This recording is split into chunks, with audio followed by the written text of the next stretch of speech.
ہو میرا۔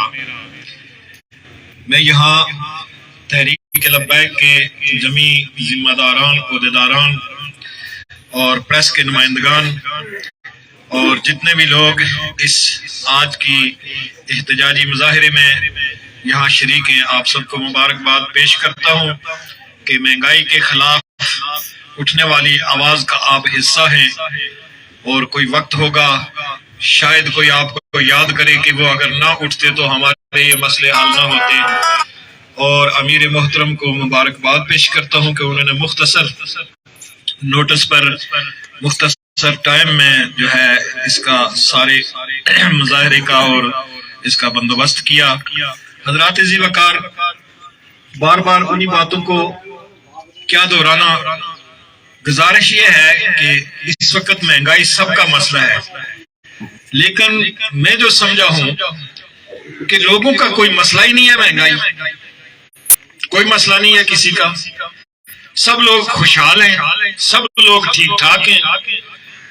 میں 2-3 دن سے سوچ رہا ہوں اگر لوگوں کا یہ مسئلہ ہوتا، بھئی ہر ایک کا مسئلہ ہے، کیا صرف مہنگائی نے مجھے دبایا ہوا ہے، آپ کو نہیں دبایا ہوا؟ تو جب اس مہنگائی کے خلاف یہ احتجاج ہے، اس سے کوئی سیاسی مقاصد حاصل کرنے کے لیے ہم سڑکوں پر نہیں نکلے ہیں۔ اس دن شٹر ڈاؤن ہم نے کسی سیاسی مقصد کے لیے نہیں کیا ہے، وہ جو انجمن تاجران کے ساتھ ہم نے ہڑتال کی، لیکن میں گزرتے ہوئے بازار سے دیکھ رہا تھا، مزے سے کچھ لوگ دیکھ کر مسکرا رہے تھے ہماری طرف کہ پتہ نہیں یہ مولوی کیا تبدیلی لائیں گے، مطلب ہماری ذات کو دیکھ کر، اور کچھ لوگ جو ہے وہ مزے سے خوش باش کھڑے تھے، اس طرح سے پرسکون کہ اس ملک میں کوئی مہنگائی نہیں، کوئی کچھ نہیں، سارے ٹھیک ٹھاک ہیں، ارب پتی ہیں، کھرب پتی ہیں، سارے لگژری گاڑیوں والے ہیں، سارے ایئر کنڈیشنوں میں رہنے والے ہیں۔ خدا کے لیے کوئی خدا کا خوف کرو، اتنی بے حسی تمہیں کون منہ میں نوالا لا کر دے گا؟ اگر یہ سوچتے ہو کہ ہمیں کوئی منہ میں لا کے نوالا ڈالے تو وہ بات نہیں ہے۔ حق جب تک، اب وہ وقت آ گیا ہے کہ حق چھیننے کے بغیر نہیں ملتا ہے، حق چھیننا پڑتا ہے۔ بچہ روئے نا تو ماں بھی اسے دودھ نہیں دیتی ہے۔ اور یہ بے حسی دیکھ کر میں نے پتہ نہیں لوگوں نے سوچا شاید اس سے کوئی لبیک کا فائدہ ہوگا۔ بھائی ہمارا فائدہ نہیں ہے، یہ ساری پبلک کے لیے، ساری عوام کے لیے، اس ملک کے غریبوں کے لیے ہماری جماعت جو ہے تحریک لبیک باہر نکلی ہے اور اس نے صدائے احتجاج بلند کی ہے۔ ورنہ جو جنہیں تم ووٹ دیتے ہو، جنہیں تم ووٹ دے کر اقتدار کے ایوانوں میں پہنچاتے ہو، کیوں نہیں تمہاری خبرگیری وہ لوگ کرتے؟ وہ باریاں لگا کے بدل بدل کے ہر سیزن میں 5 سال کے بعد چہرے تبدیل کر کے، نئی شکلیں بنا کے اور نئے انداز لے کے ایک دوسرے کے خلاف لوگوں کو بھڑکا کے، پارٹی بازی کر کے اور گروپ بندی کر کے وہ سامنے آ جاتے ہیں، ہماری علاقہ مسئلہ بن جاتا ہے۔ اس دفعہ ایسا ضرور جتانے جی، بھائی جن کو جتاتے ہو وہ اوپر جا کر کیا کرتے ہیں؟ جا کے مزیدار ایئر کنڈیشن کوٹھیاں ہیں ان میں ہیں، ایئر کنڈیشن گاڑیاں ہیں، ایئر کنڈیشن آفس ہیں، بجلی انہیں مفت ہے، کھانا پینا مفت ہے، پیٹرول ڈیزل مفت ہے، اور پروٹوکول انہیں مفت ہے۔ آگے پیچھے ہوٹل والی گاڑیاں گھوم رہی ہیں اور وہ مزے سے ہیں۔ غریب بلک رہا ہے، غریب تڑپ رہا ہے، غریب پریشان ہے، اور غریب کا کوئی پرسان حال نہیں۔ یہ ساری جماعتیں، سیاسی جماعتیں جو ایوان اقتدار کے مزے لوٹ رہی ہیں 70 سالوں سے، کوئی جماعت بھی اس وقت جو ہے، چلو جو حزب اختلاف والے ہیں وہی نکلے باہر میدان میں اس مہنگائی کے خلاف، لیکن کوئی نہیں نکل رہا۔ اس لیے نہیں نکل رہے، جو سوچنے کی بات ہے، جس پہ غور کرنا ہے، کوئی اس لیے نہیں نکل رہا کہ یہ سارے اسی ایک نظام کا حصہ ہیں، اسی گندے نظام کا حصہ ہے جس میں کرپشن ہے، جس میں رشوت ہے، جس میں بدعنوانی ہے، اور جس میں چور بازاری ہے، جس میں غنڈہ گردی ہے، جس میں لوٹ مار ہے۔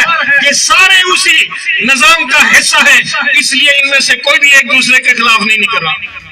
کرسی کی خاطر تڑپ تڑپ کے لوگوں کو سڑکوں پہ لاتے ہیں، گھسیٹ کے لوگوں کے بچوں کو جیلوں میں ڈالتے ہیں، لوگوں کے بچوں کو گولیوں کے سامنے رکھتے ہیں۔ اور کرسی کی خاطر لوگوں کو پوری رات پورے رمضان کے مہینے میں لوگوں کی بچیوں کو سڑکوں پہ نچاتے ہیں. لیکن آج جب پورا ملک ڈوب رہا ہے، غربت میں ہے، جکڑا ہوا ہے، معیشت تباہ ہو گئی ہے اور انہوں نے تباہ کی ہے، انہی بدبختوں نے، آج کوئی بھی اس طرف توجہ نہیں دے رہا ہے.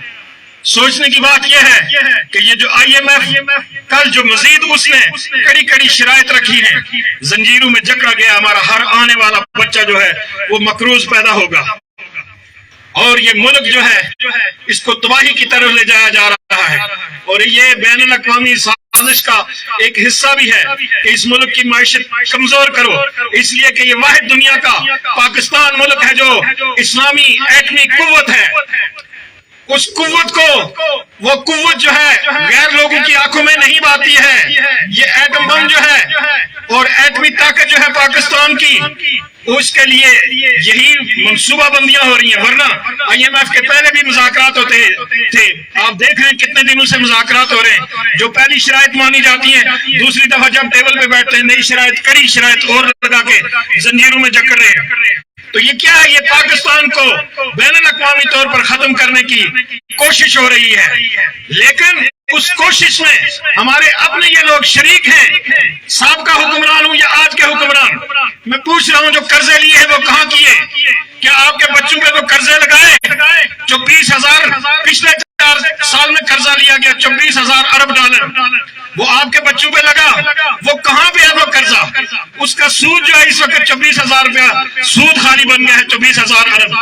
تو کہاں سے یہ دے گی قوم؟ یہ ادھر سے قرضے لیتے ہیں لا کے اپنی عیاشیاں، اپنے بینک بیلنس، اپنے ان کے چیلے چانٹے اور چمچے جو ہیں ان کی جیبیں نہیں بھرتی، ان کے پیٹ نہیں بھرتے، ان کے بینک نہیں بھرتے، اور منی لانڈرنگ کر کے بیرون ممالک میں پیسے بھیجتے اور اپنی جائیدادیں بنا رہے ہیں.